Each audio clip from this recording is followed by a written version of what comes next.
ఇప్పుడే జీ5 app download చేయండి. చూడండి మీ ఫేవరెట్ టీవీ షోస్ ఎప్పుడైనా ఎక్కడైనా. మేము మీతో మాట్లాడడానికో గొడవలు పడ్డానికో రాలేదు. నువ్వు దేనికోసం వచ్చావో అని అడగట్లేదు. ఎందుకు నా ఇంటికొచ్చావు?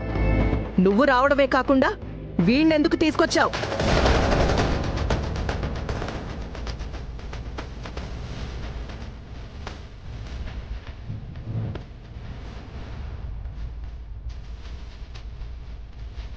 ఏంటమ్మా, ఏం మాట్లాడుతున్నావు నువ్వు?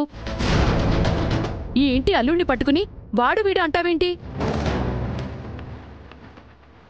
కొంచెం అయినా మర్యాద ఉందా నీకు? మీలాంటి వాళ్ళకి మర్యాద ఇవ్వాలా?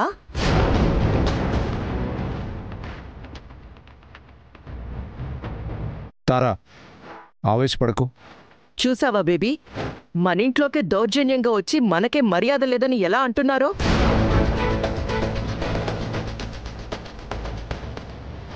హేమా, నీ భర్త నీతో మాట్లాడడానికి ఎవరి అనుమతి తీసుకోవాల్సిన అవసరం లేదు. అత్తయ్య, మీ పర్మిషన్ తీసుకొని రావడానికి మన ఇల్లేమీ రాజ్యం కాదు, మీరేమీ ఈ రాజ్యానికి నియంత కాదు. సాగర్ నా చెల్లెలి భర్త. నా చెల్లెలు ఈ ఇంటికి ఎంత స్వేచ్ఛగా రావచ్చో అంతే స్వేచ్ఛగా సాగర్ కూడా ఇంటికి రావచ్చు.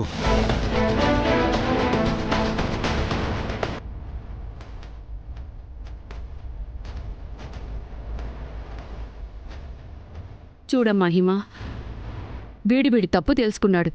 నీకోసం నిన్ను తీసుకెళ్ళడానికి వచ్చాడు.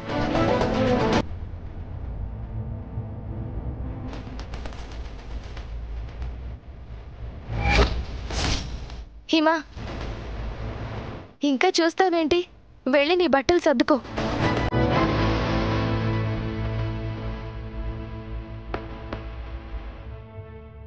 వెళ్ళు హిమా.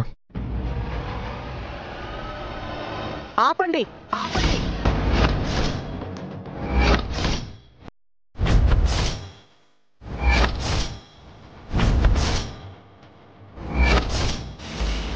నా స్వీటీని మీరందరూ దగ్గరుండి మభ్యపెట్టకండి.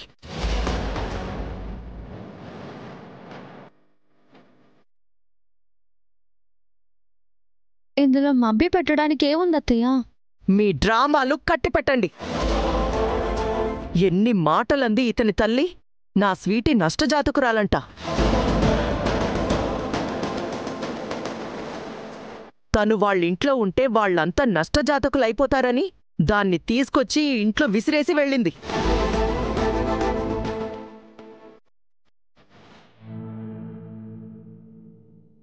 ఇప్పుడితను మారిపోయాను, అన్నీ మర్చిపోండి అంటే ఎలా నమ్మి నా స్వీటీని పంపిస్తాను?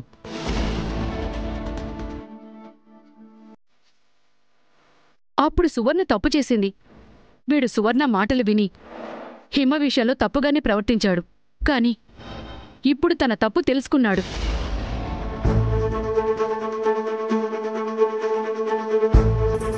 మమ్మా, నేను సాగర్తో పాటు వెళ్తాను. ఎక్కడికే వెళ్లేది?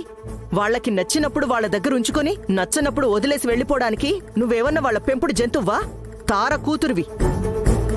వాళ్ళకి నీ వాల్యూ తెలిస్తే డివోర్స్ పేపర్స్ తీసుకొని నా ఇంటికే ఎలా వస్తారు?